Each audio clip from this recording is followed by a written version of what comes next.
আসসালামু আলাইকুম এভরিওয়ান। আমি নূর, ইন্ডিয়ান ব্লগার মাম নূর চ্যানেলে আপনাদের আরও একবার স্বাগত জানাই।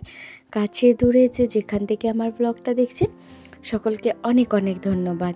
আমিও আলহামদুলিল্লাহ আপনাদের দোয়া এবং আল্লাহর রহমতে ভালো আছি। শীত বিদায় নিচ্ছে, তো এবার শীতের জামা কাপড়গুলোরও বিদায় দেবার পালা। তো শীতের কাপড়গুলো গুছিয়ে নিচ্ছি। আর কতদিন ২ দিন হয়ে গেল ভিডিও আপলোড দেওয়া হয়নি। এখানে এত নেটওয়ার্কের প্রবলেম হচ্ছে যে কি বলবো। আর একদিন ভিডিও আপলোড দিতে দিতে রাত্রেবেলা যদি আপলোড দিই তাহলে সেটা সকালে গিয়ে তবে সেটা আপলোড হয়।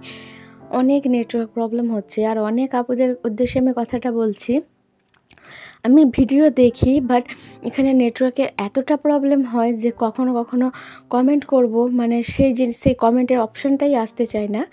তো সেক্ষেত্রে কমেন্ট করা হয় না। তো আমি এগুলো গুছিয়ে নিলাম, এরপর এসে আমার গাছেদের যত্ন করতে। এই গোলাপ গাছটা না কিনেছিলাম, তো এটা ছোট টাবে ছিল, তো ওই জন্য এটাকে একটা বড় জায়গায় করে দিচ্ছি। আর এতে না একদম থোক গোলাপ হয়, লাল লাল থোক গোলাপ, ওটা দেখে নিয়েছি। আমি এখানে ডিমের খোসার গুঁড়ো আর এখানে অ্যালোভেরা দিয়ে আমি এই কারি পাতা গাছ লাগাবো। আর এই কারি পাতা গাছটা আমার বাপের বাড়ি থেকে নিয়ে এসেছি, কারণ আমার আব্বাদের না বড় একটা কারি পাতা গাছ আছে, সেটা একদম অনেক বড় আর এত সুন্দর গন্ধ গাছটার কি বলবো। তো গাছগুলোকে আমি এনে এখানে এখন ছোট জায়গায় বসাচ্ছি, তারপর এগুলোকে বড় জায়গায় বসিয়ে দেব। এই ছোটোটাই বসিয়েছিলাম, তো এখন এবার এই টাবটার মধ্যে এটাকেও বসিয়ে দিচ্ছি।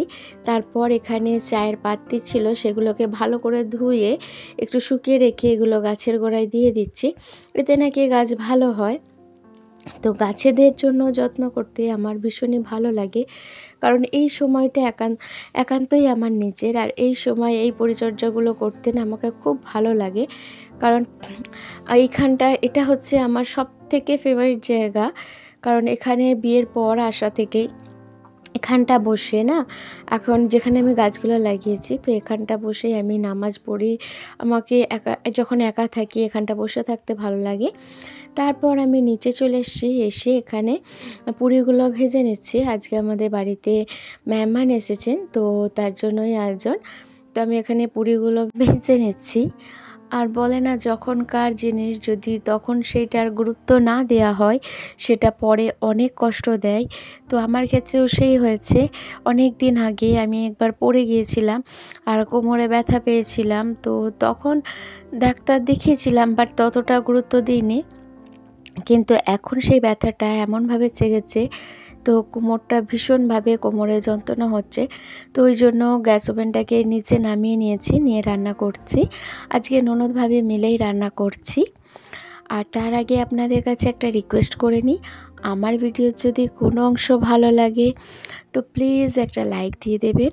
আর যদি মন চাইলে চ্যানেলটা সাবস্ক্রাইব করে নেবেন। তো একটা ভাতটাও হয়ে গেছে। তো আজকে জানি না কি হয়েছে, তো বারবার ভয়েস দিচ্ছি আর কেটে দিচ্ছি। অনেক কষ্ট করে ৮-১০ বার কাটার পর তারপর ভয়েসটা শেষমেশ দিয়ে দিতে পারলাম, আলহামদুলিল্লাহ। তো আমার মতো আপনাদেরও কি এই মাধ্যমিক পরীক্ষা হলে খুব আনন্দ হয়?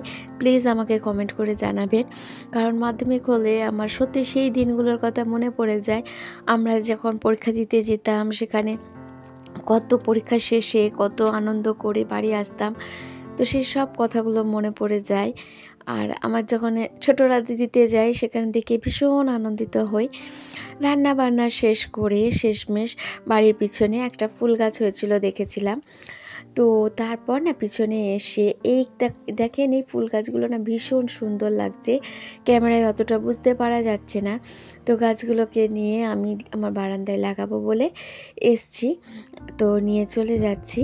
আর এখন হচ্ছে সন্ধ্যাবেলা, বাবুকে দুধ দেব।